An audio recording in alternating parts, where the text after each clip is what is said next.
Hi, everyone. This is Andy Pryor, VP of Strategy at Mindset Consulting. And today we're going to talk about AI and BTP, patterns for integrating AI into business applications.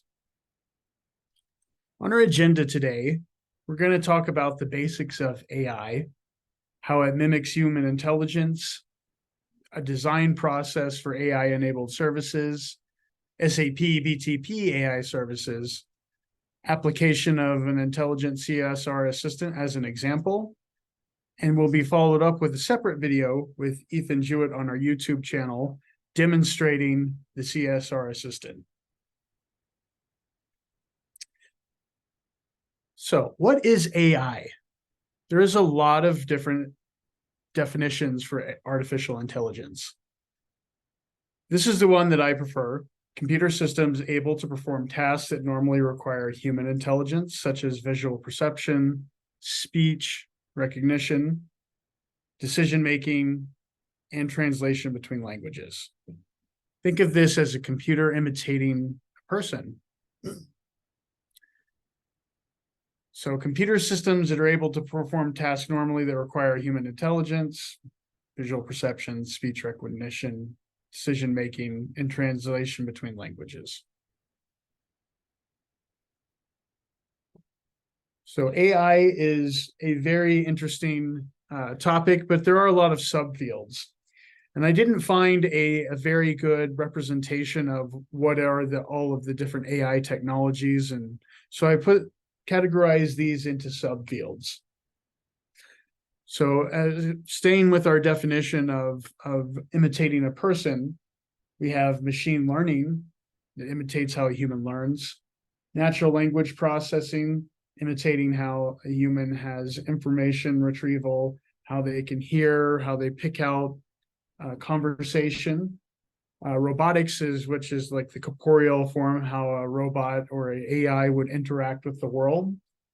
Computer vision, how AI sees the world, how it interprets the world from visual cues. And then finally, reasoning, computer reasoning. So let's start off with learning. Learning is just emulating how a human learns. And computers and humans don't necessarily learn the same, but there is a process that puts this together. And so some of the learning that you may have heard about has a lot to do with ChatGPT, large learning models, neural networks, or otherwise known as deep learning. So there are different types of AI learning. For the most part, there is human supervised learning, where humans are training machine learning models to understand the world around them.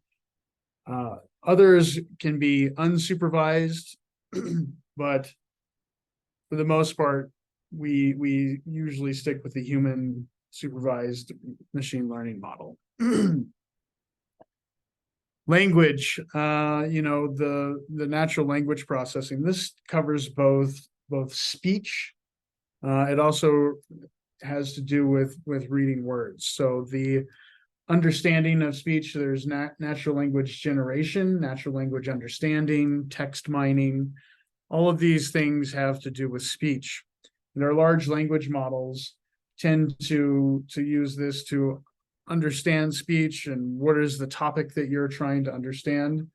What is it that you're trying to convey? How do I put together words that make sense to a natural language between a human and a computer? So that's basically the ability to understand human communications and communicate back to a human. Moving on to robotics. So this could be robot perception, touch, feel, weight, things that you normally experience with your hands in the world or feel within your body. Robotics covers that. So this has to do with, how do I walk? How do I get from point A to point B? What is the human robot interaction? How do we control a robot? All of this rolls up under robotics for artificial intelligence. Computer vision. This is almost as if there is an eye that is looking at the world and trying to understand what is an object that I'm seeing. How do I translate that into some sort of object that is familiar to a human that I can convey back to the human and say, this is a dog, this is a cat, this is a kite, this is a bus. That kind of training all comes into what is object detection. Image recognition, very similarly, is here is a picture, what is it? Most of us have encountered this without our knowledge at times. If you've ever been on a website and there's a CAPTCHA, you are training a machine learning model for object detection that has to do with computer vision. Similarly, we have optical character recognition. And I can remember models of this existing even in the 90s. You would scan something and then it would try to convert it into a Word document.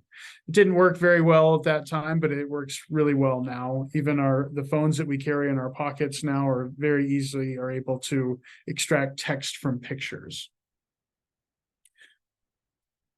The last one on our list here is reasoning.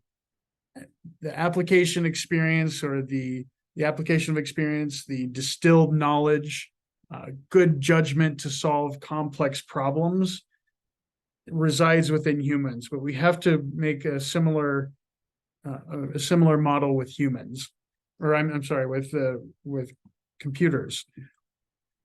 Whenever a car is self-driving, it needs to make a decision on, do I hit a car? Do I hit a person? Or do I wreck myself? All of these are examples of distilled knowledge and good judgment. And so these are inclusive of things that are like game theory, anticipation of what someone else is doing, negotiation, trust, reputation, building a teamwork there. All of that comes from multi-agent systems that involve multiple decision-making agents interacting in a shared environment and try to achieve different goals. So it's almost like an inner dialogue in your head. Think of it as like your conscience. I've made choice A, this bad thing could happen, but if I don't make choice B, then here are the good things that could happen. All of that has to do with reasoning and the inner dialogue. I think it's very interesting to look at AI relative to human performance over time. Here is a chart that shows from our worlddata.org that shows research on AI over time.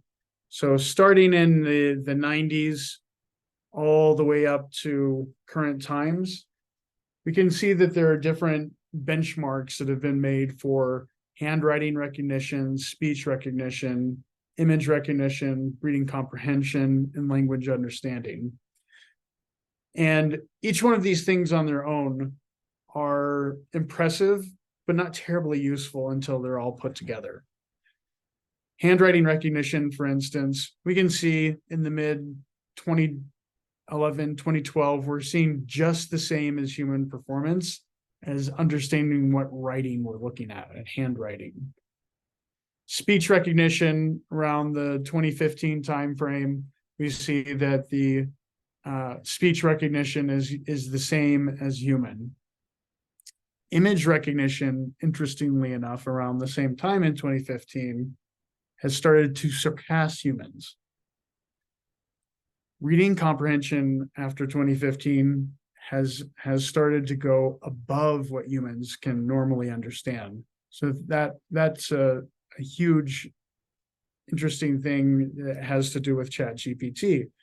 If ChatGPT is able to search, read, and understand what it's reading, get the primary context of what a passage is about, it now does that better than humans. Lastly, language understanding. As I communicate to you, you're translating the words from my voice into concepts in your head. This language understanding started very early in the 2015 timeframe and has recently skyrocketed to better language understanding than what humans have.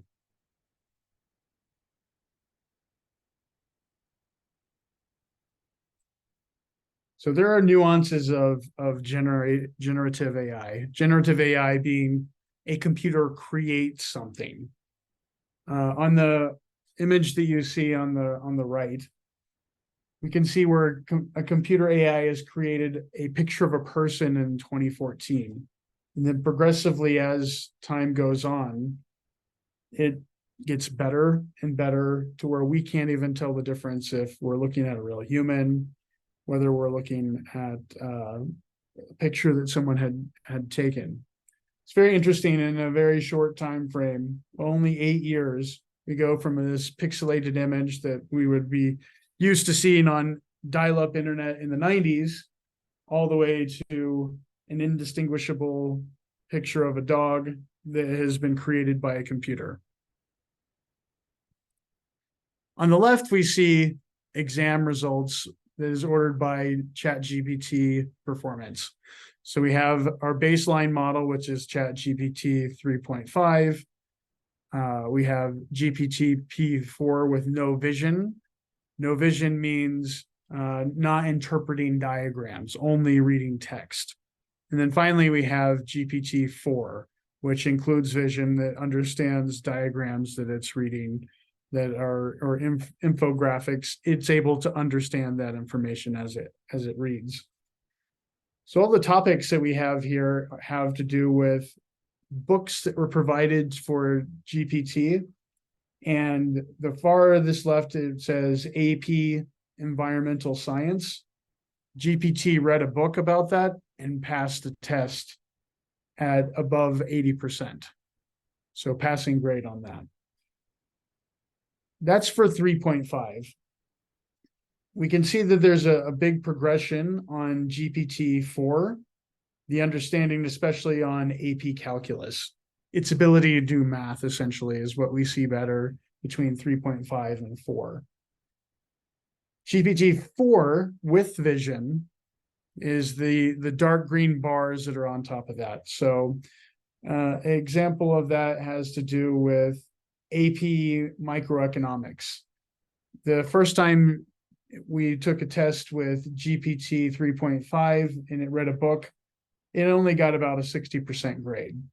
Once it started to use the ability to understand diagrams and infographics, the precision was better, and now it is able to understand what the test questions it needs to answer and hits that 80%.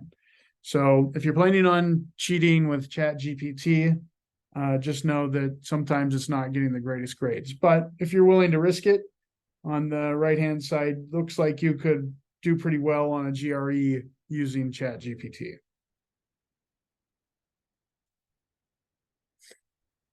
All right. Mindset has UX and design at the heart of everything that we do. And so we need to adjust our design processes for AI-enabled services. So how do we start with that? We start off with new roles that we would include within our design thinking process. We need to think of new roles as the data analyst, the engineer, and the scientist. AI doesn't work without a responsible set of data. And in order to get that to work, we need a data analyst who extracts information from a set of data. They extract this data using a variety of methods. They cleanse it, they convert it into something that's understandable by the machine learning model, and then they model that data for the AI algorithm.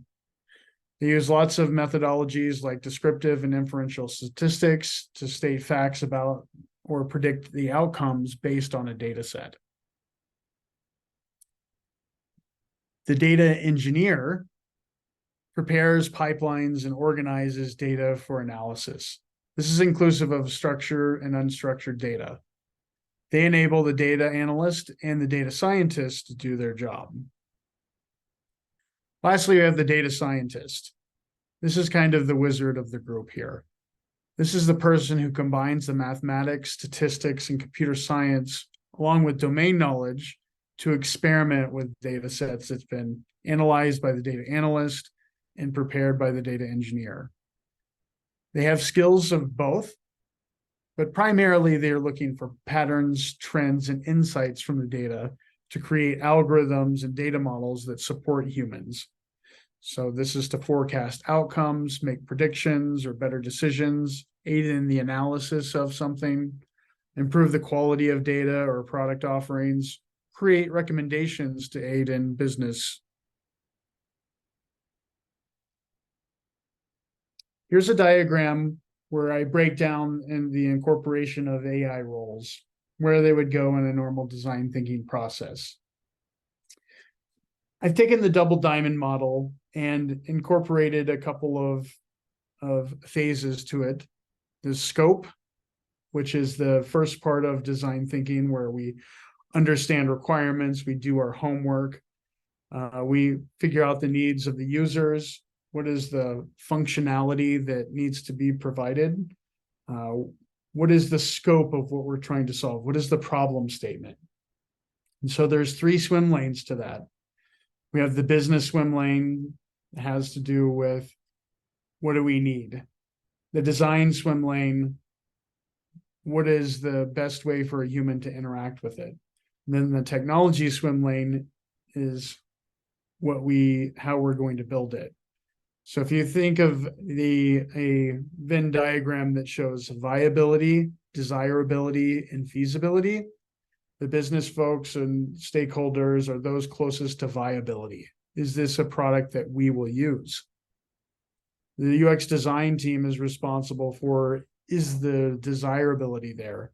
So they organize scope, they focus on developing the right scope, the right problem statement, prototyping a solution, and keeping human aspects in mind for user experience. The technology swim lane, the data scientist, the data engineer, information technologist, they are in control of the feasibility. Is it possible to build this? We can't just bend to every requirement that the business users want or the UX designers create. There has to be someone there that makes sure that this is feasible. The intersection of all 3 of these, viability, desirability, and feasibility, is where we get a workable solution that is desirable and viable. We want to focus on getting scope, designing the right thing, designing it right, building it, and then running it. When we move on from scope to ideation and design, it's really about getting a volume of ideas. So we get a lot of diverging ideas and then converge into what is the right idea. We start working on prototyping and testing that prototype when we're designing the thing right. The prototypes for user experience and content, user testing, interviews, and workshops to make sure that the tests of the prototype work right. Mind you, we haven't built any code at this point. We have build, where we start to develop the code and we start to implement it. So now we're moving from a prototype into the final content of, this is what our design yields. It is a program, an interface, AI model in this case. And then we have front-end integration, and then final testing in our implement phase. We operate and scale. We reassure that we're have the right content, the right experience, our improvement on that experience, and then we have new and coherent functions built out of that scale. All right. Now that I've said how we incorporate AI roles, we still have to trust the design process. So we don't start with AI as the solution, knowing that in mind. We should always be incorporated when the problem is well-defined and we know that AI is a viable solution. Shortcuts to this often introduce risks downstream. Activities are more expensive, product development or support is something we run into. So we need to verify that AI is viable. And there are multiple ways of doing that. But to start off with, we need to eliminate or minimize, we need to eliminate or minimize members of cross-functional teams that result in the wrong problem, the wrong solution, the wrong product. Because everyone who comes in to solve a problem, they want to solve it with their tools. However, AI is a tool that is now viable, especially within the SAP environments on BTP. AI won't be trusted at first until it reaches a level of maturity, and it takes time to get there. But this type of design is supposed to be allowed for a continuous feedback. So if we're building an AI model, we have to have a way to train it, retrain it, make adjustments. That all has to be a part of the design process. AI is really the best fit for when we need intelligent adaptations. So something that is more generic, that is not built for a single purpose, that needs to be built for a wide purpose. It needs an intelligence behind it to make that decision. Right. So AI is the least understood technology that we have in our toolkit. And so it seems like magic to a lot of folks. Some AI and data experts are sort of the techno wizards who can make the magic. But as we saw earlier, AI is more accessible now than it has been ever. So that paradigm is starting to shift. I would be remiss if I didn't bring up AI ethics. There are many things that we can do that with AI that are interesting and will create high performance, but there are some things that we need to pay attention to with AI. And part of that has to do with regulation as an approach to technology. Many CIOs are starting to see a dramatic rise in informal adoption of general AI. And so some potential challenges in the enterprise are, IP infringement, plagiarism, bringing that kind of risk into an IT environment, contractual disclosure, proprietary data leakage. So all of these are very, very important considerations as you approach AI. The design has to be secure, transparent, accountable, and human controlled. Humans have to be enabled by this technology, but it must keep in mind the privacy, safety, dignity, and respect and freedoms of individuals who are impacted by AI. We have to protect the environment with the climate impacts from decisions that could be made by AI. Lastly, we have to respect society, the rule of law, fairness, political and religious and financial freedoms, and not use it at the exclusionary of certain groups. SAP BTP AI services. To start off with SAP BTP, ultimately what we have is a set of services that enable tool sets, not just from SAP BTP, but also your favorite platforms of your data scientists. So AI Core is a service that is used by the BTP, used to handle the execution and operations of all your AI assets. It does this in a standardized way that helps reduce the variation of when you're utilizing AI across technologies, and you spend less time figuring out a way to integrate it. So too long didn't read, it accelerates the integration of AI assets with your SAP solutions. From AI Core, you're able to train models that are within BTP. You're able to identify inferencing within those models. You're able to manage workflow, and you have APIs that you're able to access from there. The last service here that is a part of the BTP AI business services is the AI Launchpad. Essentially, this is the place where you manage your AI scenarios across SAP solutions. And the Launchpad has the capability to bring AI core together with other cloud AI platforms. So think about AWS, SageMaker on AWS, Databricks that are on AWS. The things that you're able to connect to AWS, you can bring that into your AI core. So if you have existing investments there, this is the place where you can look at integrating these things together in one graphical user interface. We're able to operate these models, monitor these models. A lot of customers are really interested in ChatGPT. And so Microsoft does have a private version of ChatGPT that only accesses data within your realm of control and is not public like the OpenAI model is. All this is brought together by AI Core.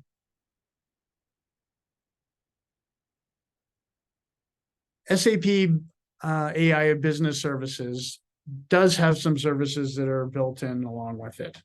We have models that have already been built by SAP that you can get right out of the box. There's not anything you need to do with it. It's mostly configuration. Examples of this have to do with whenever you receive business documents, you need to figure out where did this come from. Instead of using a human eye to figure that out, we have the capability of business entity recognition. We can detect and highlight the name entities in unstructured text, whether this be an email, a scanned document, a submission from a web page.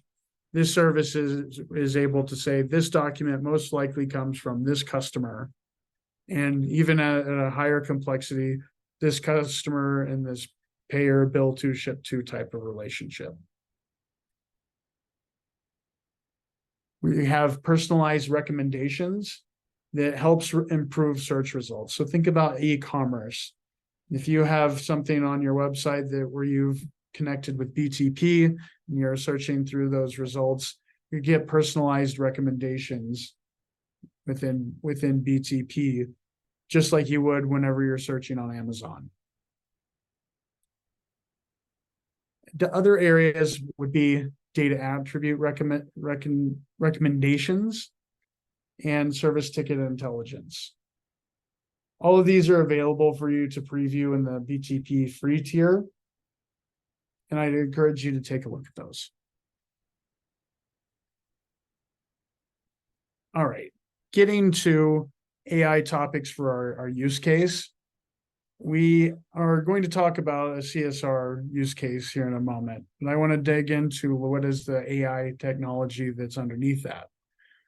So here is a representation of we have to use AI for machine learning so that we can do deep learning and use natural language processing and large language models that all encompasses this term AI, right? There's a lot of different technologies here at play, but the combination of these technologies is a notable example of like OpenAI's GPT, which is what we saw earlier with GPT 3.5, 4, and ChatGPT. Other examples are Google's Palm, and which is used in Bard, and then Meta has one that's called Llama. So our example will be utilizing this kind of large language model.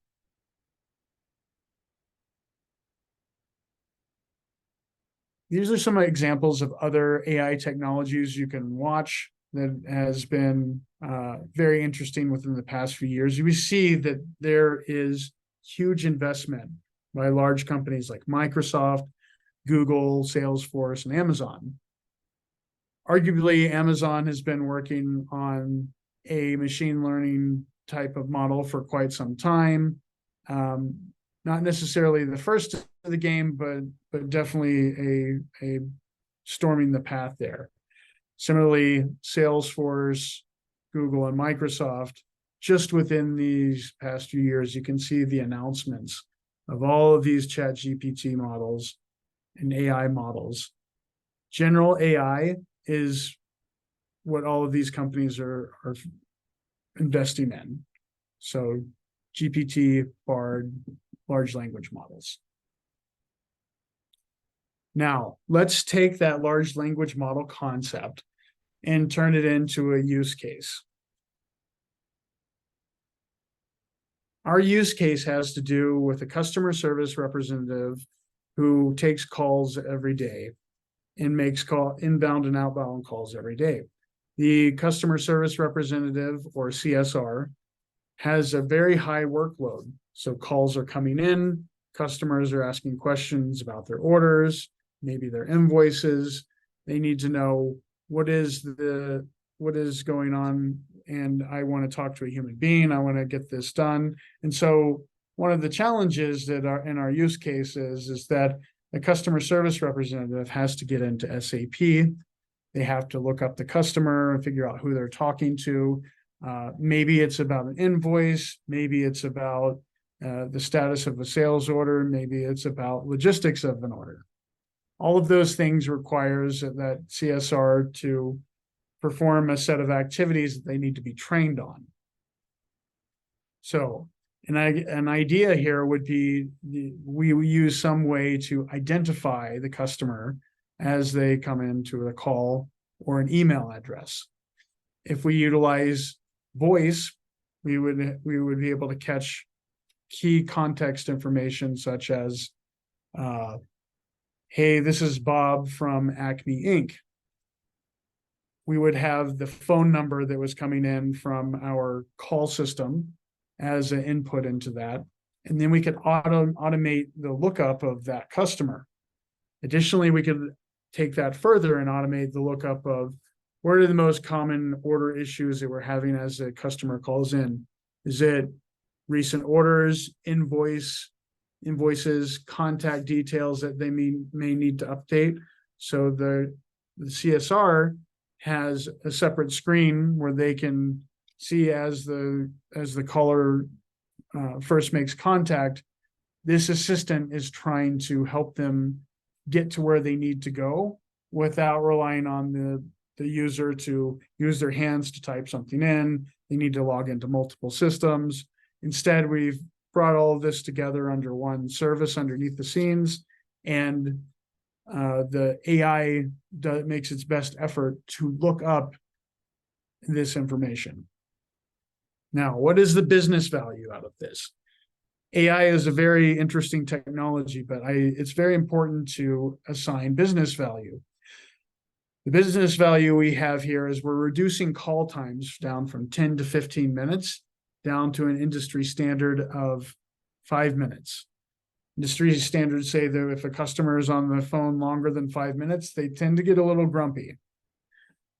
So we're making the job of the CSR easier. They're able to have more calls, have a greater call volume, and without reducing headcount. We're improving the customer experience. We're making the life better of the CSR, and we're getting a customer experience down to what's an acceptable industry standard. All right, the last bit here has to do with a demo that you can find on our YouTube channel, where Ethan Jewett will demonstrate how this would work on SAP BTP using ChatGPT. For me, that's the end, and thanks for attending my conference today. Have a good day.